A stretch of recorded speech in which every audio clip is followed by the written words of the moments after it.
तो अगर मान लीजिए कि 21वां टॉस भी अगर हम हार गए तो क्या होगा? जीते तब तो हमारे पक्ष में बात आ जाए। वो नहीं, 3 प्लेयर हो गए तीसरे वनडे से बाहर। कि पिछले मुकाबलों में अगर आप देखें, टीम इंडिया दोनों मुकाबलों में बिना किसी परिवर्तन ने खेली है। एक मैच जीती, एक मैच हारी है। वो नहीं, 3 प्लेयर हो गए तीसरे वनडे से बाहर। तीसरे वनडे मुकाबले से ठीक पहले गौतम गंभीर का सबसे बड़ा फैसला। क्या यह फैसला भारतीय टीम को सीरीज जिता सकता है, या गंभीर का वो फैसला भारतीय टीम के सीरीज को डुबा सकता है? फैसला गंभीर को लेना है। उनका एक फैसला टीम इंडिया को सीरीज दिलवा सकता है, और उनका वही एक फैसला टीम इंडिया के लिए सीरीज जो है वो गंवा सकता है। कैसे? दरअसल आप सबको मालूम होगा कि हमने बार-बार कहा कि टीम में 2 परिवर्तन की आवश्यकता है।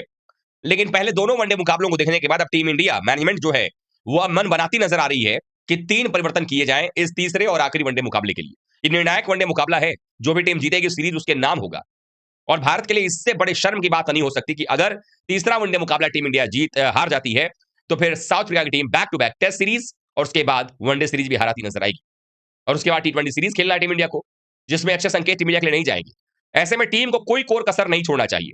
तो अब गौतम गंभीर का जो एक फैसला है, जो भारत को सीरीज डुबा सकता है, पहले उस पर बात करता हूं, फिर आऊंगा उस फैसले पर जो भारत के लिए सीरीज जिता सकता है। फैसला तो ये है कि आप कोई बदलाव मत करिए टीम में, या एक बदलाव करके टीम के साथ चले जाइए, और आपको फिर नतीजा वैसा ही कुछ मिलता नजर आएगा अगर आप टॉस नहीं जीतते हैं तो। और पिछले 20 मुकाबलों में भारत टॉस जीता नहीं है। वर्ल्ड कप फाइनल 2023 के बाद हमने कोई भी टॉस वनडे में नहीं जीता है।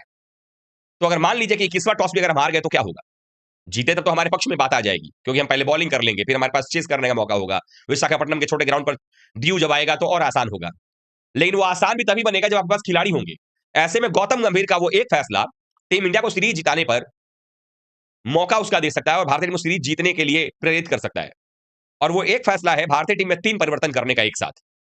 कुछ लोगों को हार्श लगेगा, लेकिन ये फैसला इसलिए जरूरी है क्योंकि सीरीज दांव पर है। सबसे पहली बात तो ये कि पिछले मुकाबलों में अगर आप देखें, टीम इंडिया दोनों मुकाबलों में बिना किसी परिवर्तन ने खेली है। एक मैच जीती, एक मैच हारी है। लेकिन जो सूरत हाल दोनों मैचेस में नजर आया है, उसके आधार पर 3 परिवर्तन जरूरी है। पहला परिवर्तन, प्रसिद्ध कृष्णा की जगह पर भारतीय टीम में हो सकता है गंभीर परिवर्तन करें, नीतीश कुमार रेड्डी को लाया जाए। जो नीतीश कुमार रेड्डी प्रसिद्ध कृष्णा से बेहतर बॉलिंग कर सकते हैं, जो अभी तक के साक्ष्य मौजूद हैं, और बल्लेबाजी में तो खैर भरपूर योगदान दे सकते हैं। यानी भारत का जो फिनिशिंग टच गड़बड़ हो रहा है, उसको बेहतर तरीके से अंजाम दे सकते हैं नीतीश कुमार रेड्डी। दूसरा परिवर्तन, वॉशिंगटन सुंदर की जगह पर तिलक वर्मा को लाया जा सकता है।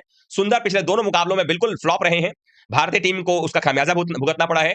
ऐसे में अगर उनकी जगह पर तिलक वर्मा को खिलाया जाता है, तो फालतू में औपचारिकता पूरी करने के लिए 3-4 ओवर जो सुंदर से कराया जाता है, उसकी आवश्यकता नहीं पड़ेगी। अगर पड़ी भी तो तिलक वर्मा वो भी करना जानते हैं।